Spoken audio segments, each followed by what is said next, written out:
ស្រីមកដល់នេះចឹងបងប្អូនដែលមានជា restaurant ដែលបងប្អូនមានកន្លែងចក្រានបាយ2 3ចឹងទៅ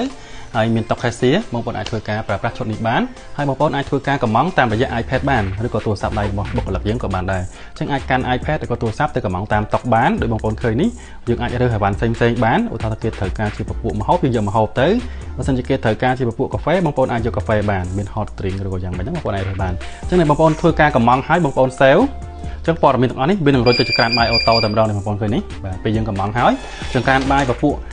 កាហ្វេចេញតែកាហ្វេទេបែបនេះហើយពពួកម្ហូបគឺចេញតែម្ហូបទេបែបនេះអញ្ចឹងសម្រាប់ឈុតម៉ាស៊ីនអស់នេះបងប្អូនអាចលើកទៅដាក់នៅតាមចក្រានបាយឬក៏តាមកន្លែងដែលបងប្អូនត្រូវការឲ្យបុគ្គលិកយើងធ្វើការចម្អិនជូនភ្ញៀវអញ្ចឹងយើងអាចដាក់មកកន្លែងមួយបានអញ្ចឹងគឺងាយស្រួលមែនតើវាចាត់ចែងឲ្យបងប្អូនហើយអាច filter យកតាមមុខតាមជាក់ស្ដែងបានត្រូវការពពួកកាហ្វេធីកយកក្រុមកាហ្វេទៅត្រូវការពពួក food ឬក៏ពពួកអាហារហ្នឹងយើងធីកយកពពួកអាហារទៅអញ្ចឹងបងប្អូនចេញបងផ្សេងគឺវាចេះចាត់ចែងធ្វើការរុញមុខតំណែងទៅតាមផ្នែកបងប្អូនរៀងខ្លួនងាយស្រួលតែម្ដងអត់ស្មុគស្មាញទេហើយសម្រាប់ការកម្មង់នេះដូចគ្នាដែរដូចបងប្អូនឃើញនេះមុននេះនៅលើ screen នេះគឺអត់មានតុកណា level ទេគឺតុកទាំងអស់សុទ្ធតែពណ៌បែបនេះដូចគ្នាបាទអញ្ចឹងឥឡូវនេះមានទទួលការកម្មង់មួយអញ្ចឹងតុក cashier ក៏វាដឹងដែរថាមានការកម្មង់តុក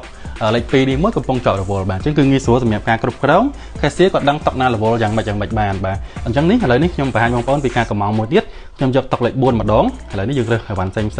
បងប្អូនចុច save អញ្ចឹងនៅលើតុក cashier នេះបងឃើញនេះបាទគឺវានឹងធ្វើការ update តុកគឺមាន level តុកលេខ4មួយទៀតអញ្ចឹងគឺងាយស្រួលមែនតើអញ្ចឹងពេលគិតលុយបងប្អូនអាចឲ្យ cashier ធ្វើការ print បងដើម្បីយកឲ្យភ្ញៀវបានអញ្ចឹងគ្រាន់តែចុច print បងអញ្ចឹងបងទាំងអស់នោះមាននឹងធ្វើការ print ដើម្បីយកទៅធ្វើការទូទាត់ជាមួយនឹងភ្ញៀវបានអញ្ចឹងការប្រើប្រាស់គឺងាយស្រួលមែនតើអត់ស្មុគស្មាញទេ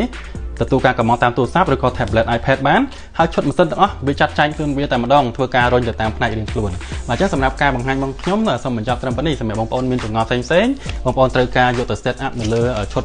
ហាងបងប្អូនផ្សេងជា restaurant ឬក៏ហាងកាហ្វេដែលមានកម្រិតធំត្រូវការមានចង្ក្រានបាយណាបងប្អូនអាចប្រើប្រាស់ឈុតនេះបានបាទអញ្ចឹងអរគុណច្រើនចំពោះការទស្សនា